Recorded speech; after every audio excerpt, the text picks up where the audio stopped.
Never even occurred to him, because the girl may have asked him questions that are unaskable, like, what do you plan to do in life, right? Or how will you ever make a living, or do you want to learn forever? And he says yes, and she says, I want someone to learn forever, and that's it. And you know who pays.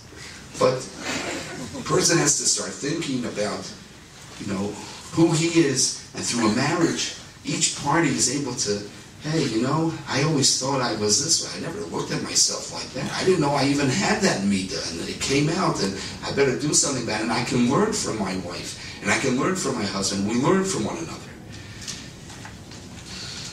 And little by little, as the relationship matures, they learn to trust, and they learn to understand that each one is the greatest possible gift to the other.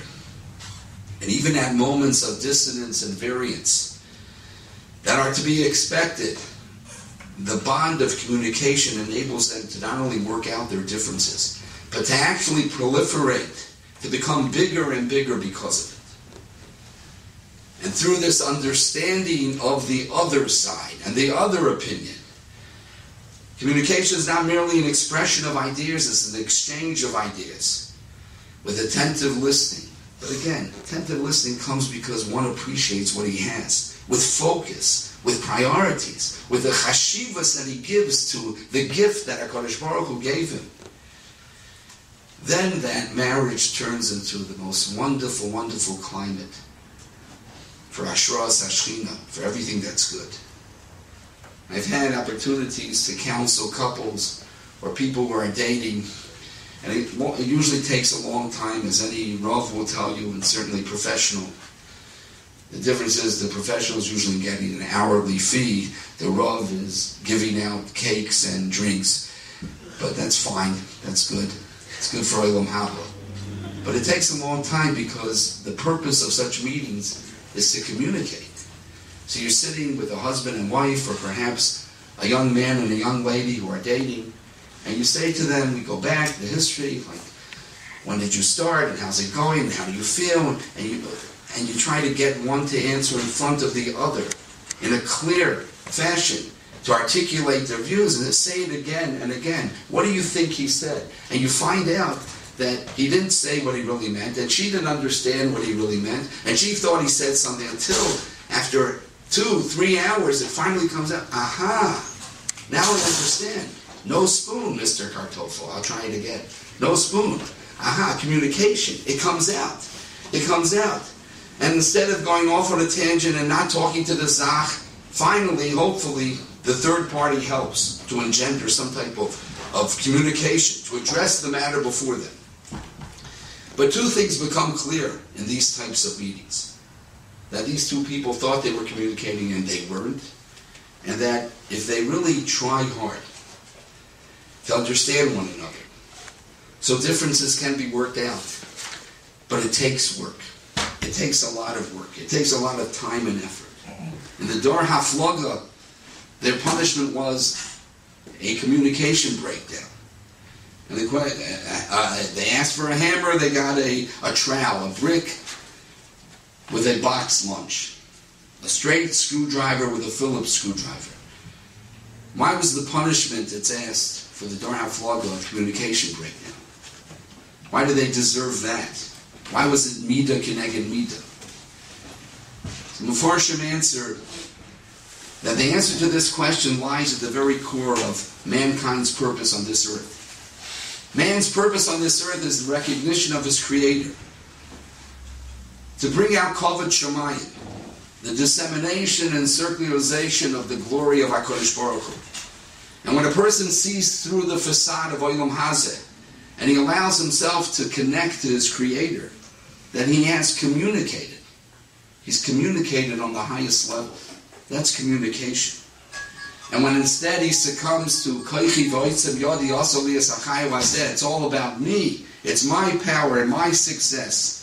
Something that you find so well personified in today's rebellious generation, unfortunately. So then he has experienced the ultimate communication breakdown. So the Dor HaFlaga, who dared to challenge the omnipotence of HaKadosh Baruch Hu, who dared to try to break off that communication so essential to our existence, they were punished with a communication breakdown. And we dare not do the same, chas v'shalom, in our marriages. But it takes time. It takes a lot of time. It demands a major effort. It entails tremendous patience. It elicits vulnerability and exposure. It requires a certain humility that can allow someone else into his mind and into his heart.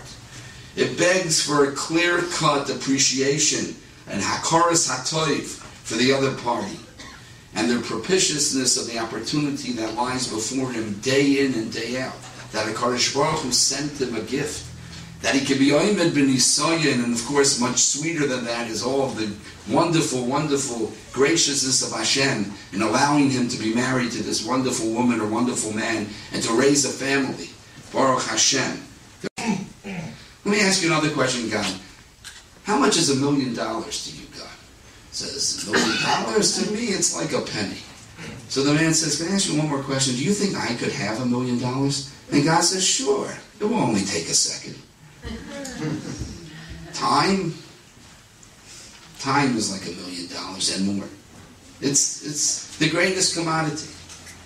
And we need to dedicate it to this important relationship. And in establishing priorities, of course, we always are faced with various dilemmas of how to distribute that time. There's time and learning, right? I have to go learn. I have a Seder. Okay, you want to tell me about your day, dear, but I have a Seder. Well, you have to make a choice at times. The Seder certainly is important. But there's nothing more important than your relationship with your wife. And if your wife feels that you're makshav her, and that you do give time to that communication so essential, then perhaps she is much more anxious to allow you to go to learn. It works together. Both are important. But focus, time and listening. There are different ways to listen. I know people that they listen to their wives, and I imagine it's more the husbands to the wives and the wives to the husband, but maybe it works both ways. Just as an example, at least, they listen to their wives because they have turned into the greatest Baal Chesed in the world. I'm a Baal Chesed. I listen to my wife. She tells me about the kids and about the diapers and about this and that. And I'm really not that interested, but I'm a tzaddik. I'm a Baal Chesed. So I listen to my wife and I tell them, Baal Chesed? You're a Baal Gaiva. Baal Chesed? That's not what marriage is. You don't listen to your wife because you're a Baal Chesed. It's because it's you speaking. It's ishtoi kegufa. You never denied yourself the opportunity to listen to something that you were thinking about. You listen because this is important to you, because you're focused on this, because you have an appreciation for what is before you, because this is your priority. Time and working is a problem. There are all types of problems. It's difficult today. Parnasa was never better. It's not true. Parnasa is terrible today, but in the general scheme of things, we're an affluent society compared to other societies. But it's difficult. We have to put in so much time. The commute, the travel. You can leave your house at 7 in the morning, not get back to 7, 8 at night. You're tired. It's difficult. It's very, very, very rough. In Europe, we didn't have so many needs. We weren't so needy. You could theoretically make a few dollars and put food on the table, and that's all you needed. But we have big ideas about how much we need, and some of it is realistic, some of it perhaps not, but we don't have any time. We're busy. But we have to make time. Time and enjoying. You need to relax with your family. You need to have time. You need to set aside time. Time and intimacy. Intimate relation between a husband and wife is crucial.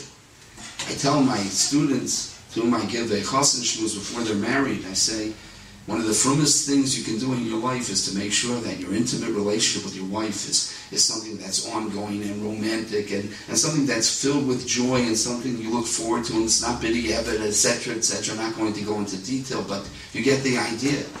But I don't have time. There's no time. You make time. You must make time. This is the priority of priorities.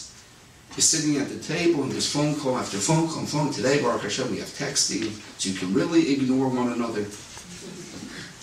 I don't think they're really texting anyone. Are they? I don't know. Who can move their fingers so fast? Baruch Hashem, Hashem blessed me with fat fingers, so even if I would try to text, I would get the wrong message out. Time and children. And I